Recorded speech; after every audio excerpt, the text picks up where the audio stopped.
welcome to India Business Hour. I'm Shireen Bhan. The headlines that we're tracking for you this evening. The sensex and the nifty failed to hold on to their opening gains. Selling intensifies in the broader market, with the mid-cap index losing over 1,200 points. PSU stocks see profit booking from their record highs, wiping out 3.5 lakh crore rupees in market cap just today. Retail inflation remains steady in January at 5.1%, comes in slightly higher than CNBC TV18's forecast. A spike in food inflation is a cause for concern. Industrial production grows by 3.8% in December, higher than estimates. RBI Governor Shaktikanta Das holds a post-budget meeting with the finance minister, rules out any review of the Paytm decision, calling it well thought out. Also says lower government borrowing projected in the budget frees up resources for the private sector. Sajjan Jindal-led JSW Group is planning an integrated EV manufacturing facility in Odisha's Cuttack, proposes an investment of 40,000 crore rupees, aims to commission the plant within 3 years. A slowdown in sales forces the world's largest electric car maker Tesla to resort to discounts. The company offers a $1,000 temporary discount on its most popular SUV Model Y to boost sales. SpiceJet plans to lay off 10 to 15% of its workforce, which could impact around 1,500 jobs. The airline hopes to save 100 crore rupees per year. The decision comes after SpiceJet decided to make a bid to acquire Go First and has also seen a significant shrinkage in its fleet. A detergent manufacturer moves the Supreme Court against the Delhi High Court's order upholding constitutionality of the GST anti-profiteering norms. Many others are expected to follow suit. The Apex Court issues a notice to the union government asking it to appear in the matter. This is India's decade, says Franklin Templeton's global CEO. Jenny Johnson adds the company is very committed to India, terms the winding up of mutual funds 3 years ago as a painful decision. That's an exclusive. Qatar releases all 8 former Indian Navy veterans who were on death row due to an alleged case of espionage. 7 of them have already returned. 1 is yet to arrive. The Delhi police imposes a ban on large gatherings till the 12th of March ahead of a farmers' march to the capital. Barricades and barbed wires erected around Delhi's borders as more than 200 farmer unions from Punjab and adjoining states embark on a protest march. Former Maharashtra Chief Minister and veteran Congress leader Ashok Chavan quits the party, also resigns as MLA, says he will reveal his next plan of action in 2 days. Reports suggest he's likely to join the BJP. All of that and more coming up for you. But as always, let's start with the market action. Volatility continues to weigh in on the Lal Street as the sensex and the nifty failed to hold on to their opening gains today and closed in the red. The sensex lost over 500 points today, 523 points lower on the sensex. The nifty down 166. Look at the nifty mid-cap, lost about 1,213 points. And the nifty PSC down by about 359. So that's where the pain really was. The mid-cap index feeling it, and the sell-off continuing from the last week there. PSU stocks feeling the heat. The nifty PSC index, which did of course hit a record high last week, has seen correction since then. It has declined sharply, especially in the last 2 trading sessions. Today's sell-off wiping out 3.5 lakh crore rupees in market capitalization for PSU stocks. And in the last 2 sessions, the market cap erosion is over 5 lakh crores. Yusuf now joins us with the details on the sell-off that we are seeing in PSU as well. A great run so far, Yusuf, record highs for the PSUs, but now starting to correct sharply.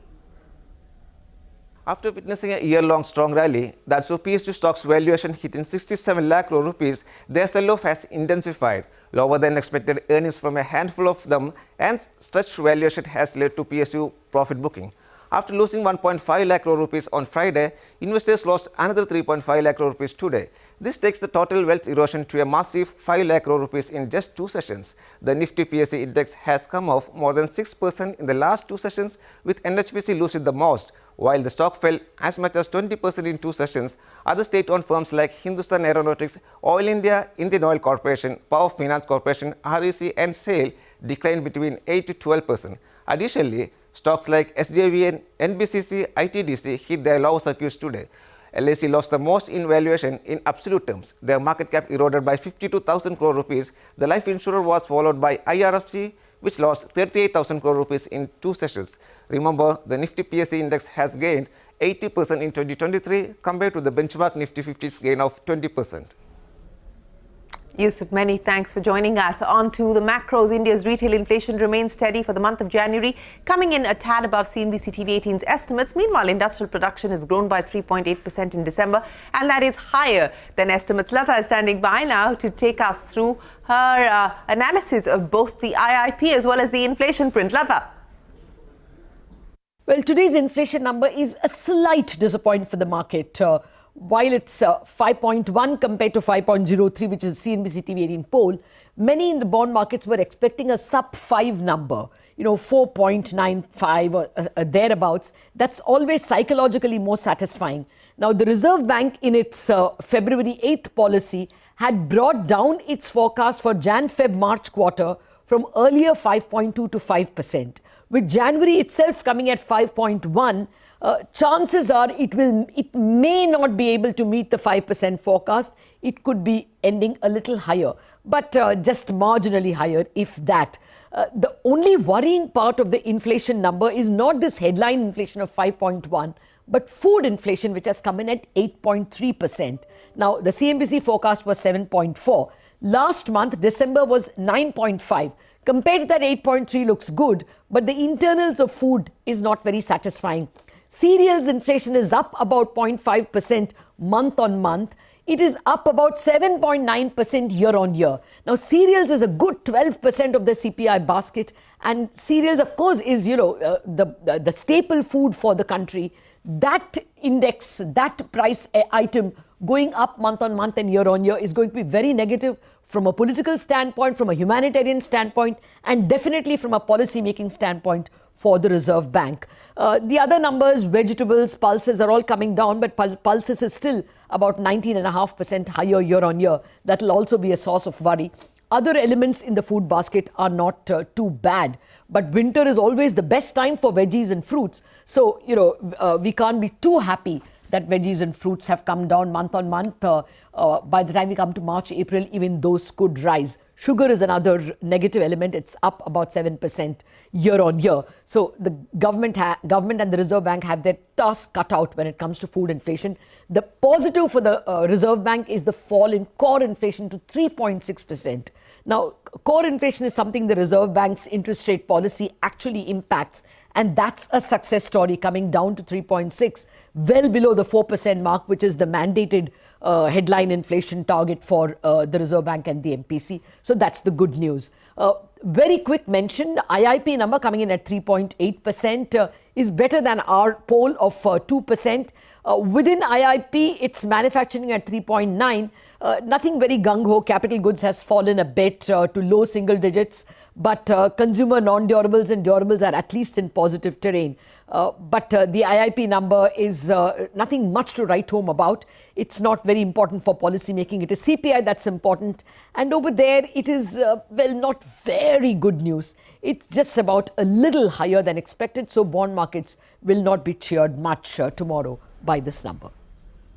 Lata, many thanks for joining us. Well, that was the macros. And staying with the RBI Governor Shaktikanta Das held a post-budget meeting with Finance Minister Nirmala Sitharaman and other officials in North Block today. Speaking after the meeting, the Governor defended the action by the RBI against Paytm Payments Bank and ruled out any review of the decision. He reiterated comments made during the monetary policy last week, saying the decision on Paytm Payments Bank was well thought out. The Governor also said that an FAQ would be released, but that would be for the benefit of Paytm users, and it has more to do with clarifying confusion that may exist as far as customers and depositors were concerned. It has nothing to do with a review of the decision per se.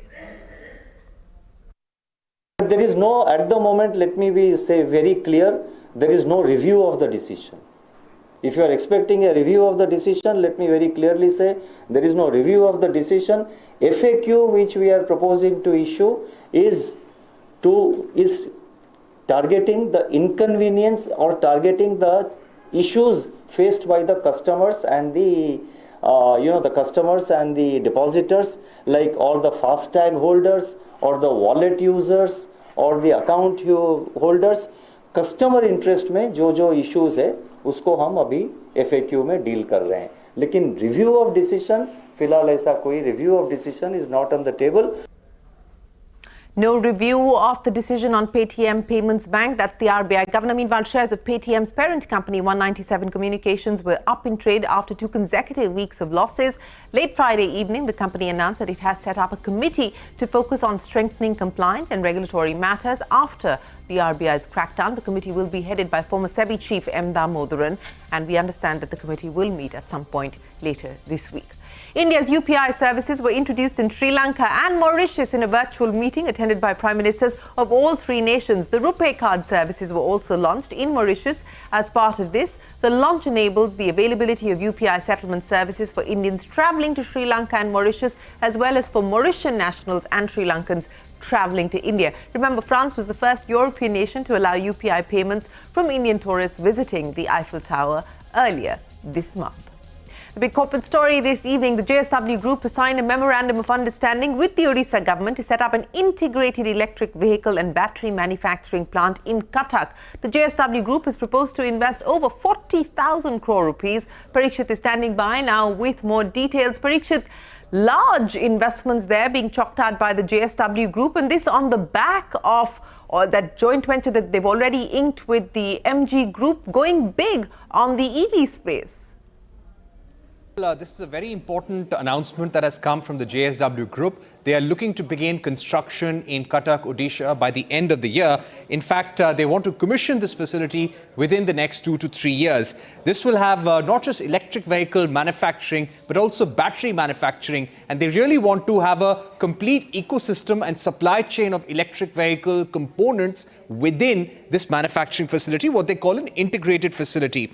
This is separate from the joint venture that they have with the SAIC, China's SAIC, which owns the MG Motor India Group. JSW at this juncture is awaiting for some regulatory approvals from the Odisha government before starting construction at the identified site.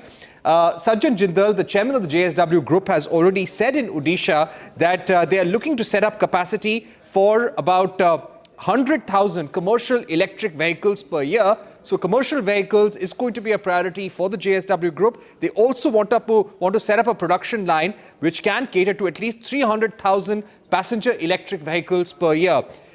They will have a 50 gigawatt hour battery plant for both electric vehicles and energy storage system. This is what is envisaged at this juncture. They also want to set up a plant for processing at least 60,000 tons per annum of lithium ion at the plant. We don't know the exact breakup as to how much will happen in the first year, the second year and third year onwards, but this is the aim that Sajjan Jindal is working towards right now. They also want to have a production line for e-powertrain components, a copper smelting plant, and this entire facility, which is being made at a cost of 40,000 crore, will also have an R&D center. Parikshit, many thanks. Now, Elon Musk-backed Tesla has announced a temporary price cut of $1,000 on select Model Y cars in the US. And the move comes as an effort to boost sales amidst a slow winter demand. Musk says he was offering the discount as people don't love to buy cars in the middle of winter. He called it the quandary of manufacturing, where factories need continuous production for efficiency, but consumer demand is seasonal. The other big corporate story today, SpiceJet is laying off around 10 to 15% of its workforce in an attempt to reduce costs. The airline hopes to save 100 crore rupees per year. Danish is standing by now with more details. Danish, why this decision? We have, of course, seen SpiceJet's fleet shrink considerably over the last several months. What is the kind of cost saving that the airline is hoping to make on account of this, and more measures likely post this? Well, Indian budget airline SpiceJet is likely to lay off around 10 to 15% of its total employee base in order to reduce cost, and this roughly amounts to 1,400 to 1,500 employees. SpiceJet sources told CNBC TV 18 that this step is being taken as part of its turnaround plan, and through this, the company is aiming to save rupees 100 crores annually, and this exercise is expected to get completed by the end of the current financial year. SpiceJet currently has an employee headcount between 9,000 to 9,500 employees. The layoffs are likely to happen across departments, and the exposure on pilots is likely to be quite less. SpiceJet's monthly salary bill is around 60 crores, which is likely to get reduced further. Sources said that pre-COVID, the airline had a fleet of 118 aircraft, which has now been reduced to 40, of which 10 are wet leased. This step is also being taken to increase confidence in investors, and last year in December, the airline had raised 2,250 crore rupees through 40 investors, and it has also shown interest in bidding for grounded gophers. SpiceJet spokesperson said that this is part of its turnaround cost-cutting strategy following the recent fund infusion.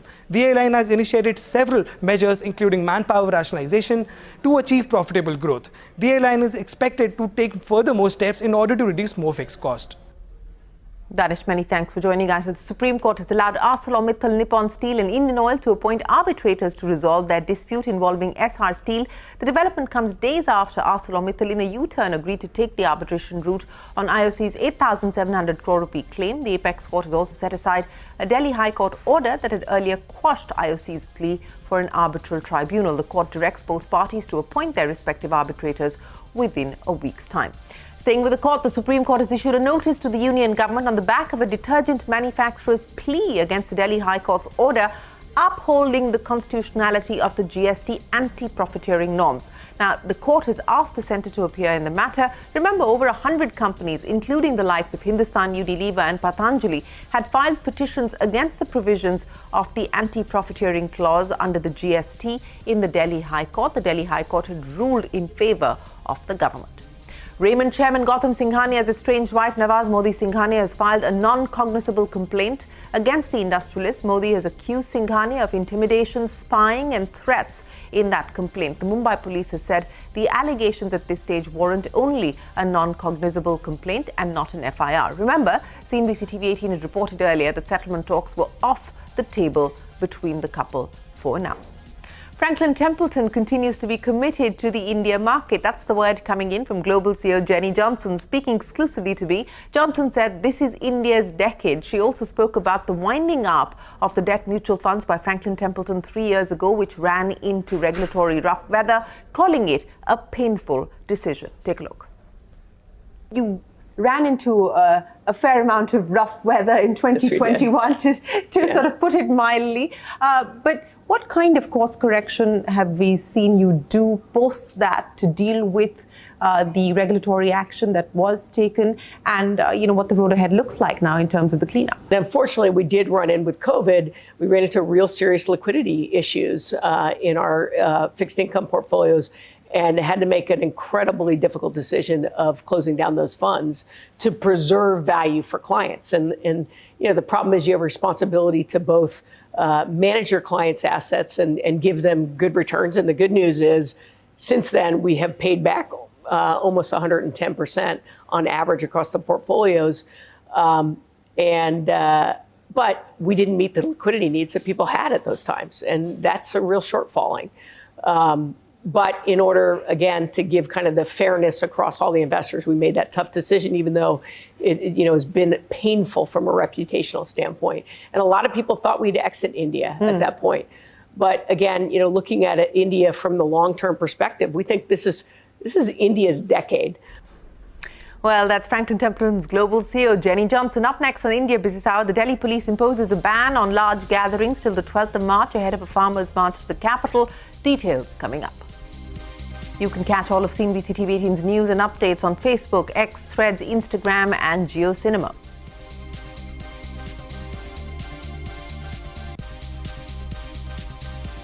Just days after swapping the RJD for the BJP, Bihar Chief Minister Nitish Kumar has won a trust vote on the floor of the Assembly. There were 129 votes in his favour in the 243-member Assembly. Opposition MLAs staged a walkout before the vote. RJD leader Tejasvi Yadav taking a jibe at Kumar and asked if the Prime Minister could guarantee that he wouldn't switch sides again. तो नहीं चाहते थे राम बनवास जाए, लेकिन कई जरूर चाहती थी कि राम जो है बनवास चले जाएं। मुख्यमंत्री जी, आप हमको बेटा कहे हैं, हम चाहते हैं कि आप लंबी उम्र रहिए और जो सिलसिला आपने चलाया था उसको जरूर आगे चलाइए, उसमें हमारा समर्थन रहेगा। रोजगार बांटिए। ए मोदी जी के गारंटी वालों, क्या मोदी जी गारंटी लेंगे? फिर से पलटेंगे कि नहीं पलटेंगे, जरा बता के दिखा दो। और 2005 से जब काम शुरू हुआ है और उसके बाद बिहार का कितना विकास हुआ है। और हमारे पहले इनके पिता को और इनकी माता को 15 साल तक काम करने का मौका मिला, तो क्या हुआ था बिहार में जी? शाम में कोई भी आदमी घर से बाहर निकलता था, आप जरा सोच लीजिए, और कहीं कोई सड़क था, कहीं कोई रास्ता था।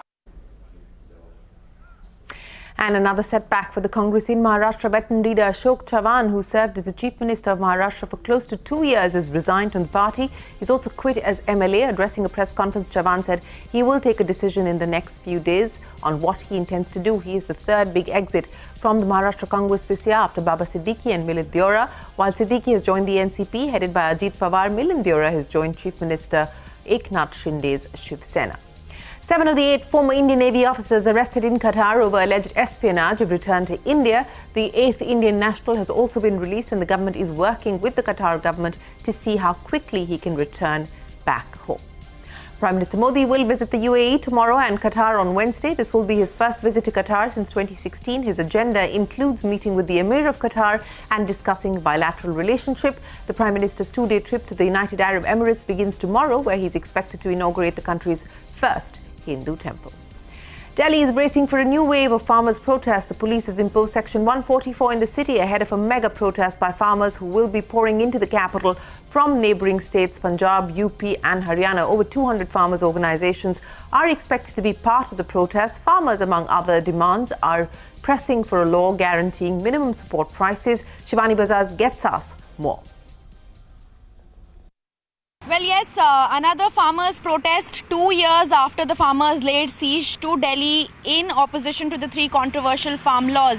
The primary demand resonating in this present protest is the legal guarantee of the minimum support price, which is the MSP for all crops, accompanied by the calls for the implementation of MS Swaminathan Committee recommendations. These include proposals to increase MSP to at least 50% above the weighted average cost of production. Grievances extend to better sugarcane prices and the monthly pension of Rs 10,000 for farmers above the age of 60 years. Currently, what we know is that this mobilization involves 25,000 farmers and 5,000 tractors with potential to further participation as protest gains momentum and the protesters reach Delhi. Now, the government is constantly engaging with the farmers in this regard, and the Delhi police have implemented extensive security measures at Singhu, Ghazipur and Tikri borders.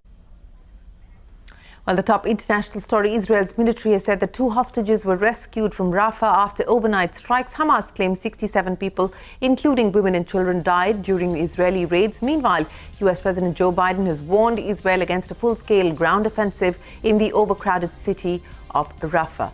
Nawaz Sharif and Bilal Bhutto have begun formal talks on forming a coalition government after elections have thrown up a hung National Assembly. Reports suggest that PML Nawaz wants to keep the Prime Minister's post while offering Bhutto's Pakistan People Party the post of the President, the Assembly Speaker and the Senate Chairman. Remember, independent candidates backed by jailed former Prime Minister Imran Khan's party, PTI, have taken pole position in last week's polls.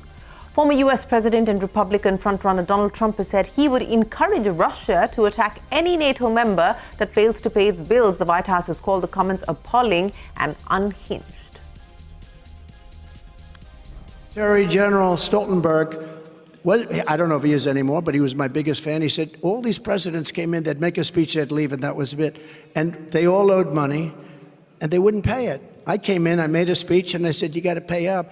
They asked me that question. One of the presidents of a big country stood up and said, well, sir, if we don't pay and we're attacked by Russia, will you protect us? I said, you didn't pay? You're delinquent? He said, yes, let's say that happened. No, I would not protect you. In fact, I would encourage them to do whatever the hell they want. You got to pay. You got to pay your bills. And the money came flowing in.